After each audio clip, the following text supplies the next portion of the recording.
ৰচিদ উলমি ভৰিৰে অংকন কৰিলে জুবিন গাৰ্গৰ প্ৰতিচ্ছবি।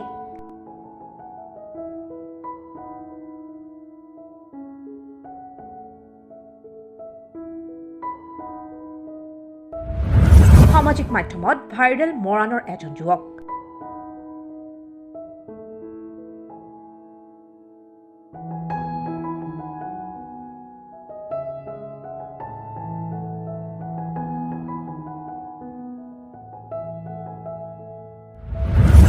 হয়, অসাধাৰণ প্ৰতিভা সম্পন্ন মৰাণৰ এজন যুৱক, নাম দীপু বৰা। কিছুদিনৰ পূৰ্বে ৰচিদ উলমি ভৰিৰে হাৰ্টথ্ৰব জুবিন গাৰ্গৰ প্ৰতিচ্ছবি অংকন কৰি সামাজিক মাধ্যমত চৰ্চিত হৈ পৰিছিল এজন যুৱক। এই যুৱকজন হ'ল মৰাণৰ খোৱাং চাৰিআলিৰ দীপু বৰা। ডিব্ৰুগড়ৰ মনোহাৰী দেৱী কানৈ মহিলা মহাবিদ্যালয়ৰ সহকাৰী অধ্যাপক হিচাপে কৰ্মৰত দীপু বৰা।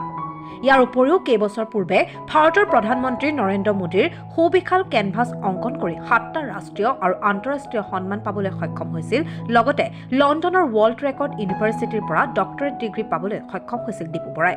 জুবিন গাৰ্গৰ এই ছবিখন অংকন কৰোঁতে যথেষ্ট সমস্যাৰ সন্মুখীন হ'ব লগা হৈছিল বুলিও জানিবলৈ দিয়ে দীপু বৰাই।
আচলতে সৰুৰে পৰা মোৰ আৰ্টৰ প্ৰতি দুৰ্বলতা আছিল আৰু লকডাউনৰ সময়ছোৱাত মই বিভিন্ন ধৰণে পেইণ্টিংসমূহ বনাবলৈ চেষ্টা কৰিছিলোঁ। কিন্তু বৰ্তমান মই কৰ্মব্যস্ততাৰ কাৰণে বহুত দিন মই পেইণ্টিঙৰ পৰা অলপ আঁতৰত আছিলোঁ। এতিয়া পুনৰবাৰ মই জুবিন গাৰ্গৰ এখন পেইণ্টিং বনাবলৈ চেষ্টা কৰিলোঁ। মই ৰছী কঁকালত ৰছী বান্ধি সম্পূৰ্ণ ওলোটাকৈ উঠি মই পেইণ্টিংখন ভৰিৰে বনাইছিলোঁ আৰু ইয়াত সম্পূৰ্ণ এই ভিডিঅ'টো বনাবলৈ মই যথেষ্টখিনি প্ৰেক্টিছৰ প্ৰয়োজন হৈছিল। আচলতে যেতিয়া মই সম্পূৰ্ণ ওলোটাকৈ পেইণ্টিংটো বনাই আছিলোঁ, কাৰণ মোৰ ব্লাড চাৰ্কুলেশ্যন সম্পূৰ্ণ অপজিট ছাইডে হৈছিলে, তাৰ কাৰণে মোৰ উশাহ লওঁতে বহুতখিনি ক্ষেত্ৰত প্ৰব্লেম হৈছিলে। তাৰপিছতে কষ্ট যথেষ্ট হৈছিলে, কিন্তু ভবামতে সফল হ'লো বুলি মই ভাবোঁ। আচলতে মোৰ প্ৰত্যেকটো কামত এতিয়া বুলিয়ে নকওঁ, মোৰ প্ৰত্যেকটো কামত মই মোৰ আৰম্ভণিৰ পৰা আজি পৰ্যায়লৈকে মোৰ প্ৰত্যেকটো কামতে আচলতে মোৰ ৰাইট হেণ্ড আছে মা, আৰু মাৰ কাৰণে আচলতে এইখিনি মই যদি মোৰ এইটো ক্ষেত্ৰত 30% মই নিজক দিব বিচাৰোঁ, 70% মই মোৰ মাক দিব বিচাৰোঁ। কিহৰ কাৰণে তুমি কৰিম বুলি চিন্তা কৰিলা? আচলতে মই জুবিন গাৰ্গ আমাৰ সকলোৰে হিয়াৰ মঠোৰ, আৰু গতিকে জুবিন গাৰ্গৰ প্ৰত্যেকটো গান, জুবিন গাৰ্গৰ প্ৰত্যেকটো হেৰি আমাৰ জীৱনৰ সম্পৰ্কে শিকায়। গতিকে তেখেতৰ প্ৰতি যি ভাল পোৱা, তেখেতৰ প্ৰতি যি শ্ৰদ্ধা আছে, সেই শ্ৰদ্ধা আচলতে মই পেইণ্টিঙৰ যোগেদি প্ৰকাশ কৰিবলৈ চেষ্টা কৰোঁ। বৰ্তমান তুমি কিহত ব্যস্ত আছা? বৰ্তমান মই ডিব্ৰুগড়ৰ মনোহাৰী দেৱী কানৈ মহিলা মহাবিদ্যালয়ৰ গণিত বিভাগৰ এজন সহকাৰী অধ্যাপক হিচাপে কাম কৰি আছোঁ। লগতে মই গণিত বিষয়ত মই গৱেষণা কৰি আছোঁ। তুমি ৱৰ্ল্ড বুক অফ ৰেকৰ্ডতো নামভুক্ত কৰিছা, ডক্টৰেট পাইছা? হয়, মই 2017 চনত প্ৰধানমন্ত্ৰী নৰেন্দ্ৰ মোদী ডাঙৰীয়াৰ এখন লাৰ্জেষ্ট কেনভাছ পৰ্ট্ৰেইট বনাইছিলোঁ।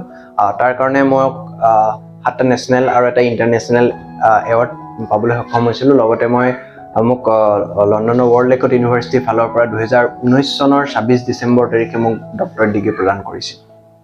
অসমৰ বাহিৰত ক'ত তুমি অংশগ্ৰহণ কৰিছা? আচলতে মই ৰিচেণ্টলি মোৰ সৌৰভ গাংগুলীৰ এটা হোষ্ট কৰা এটা শ্ব' দাদাগিৰি এজন গেষ্ট হিচাপে মোক ইনভাইট কৰিছিল। লগতে তাত মোক একেলগতে 9খন পেইণ্টিং মোক বনাবলৈ দিছিল। সেইটো আচলতে মোৰ কাৰণে এই দিনটো আচলতে মোৰ কাৰণে স্মৰণীয় দিন হৈ ৰ'ব। তেনেকুৱা এজন ব্যক্তিৰ লগত মই একেটা ষ্টেজ শ্বেয়াৰ কৰিবলৈ সুযোগ প্ৰদান কৰা হয়। কাৰ তুমি পেইণ্টিং আজিলৈকে কৰিছা?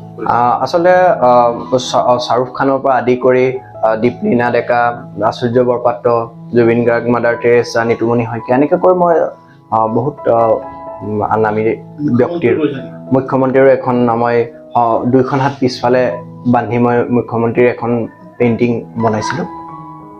পেইণ্টিংসমূহ তেওঁলোকক প্ৰদান কৰিছানে?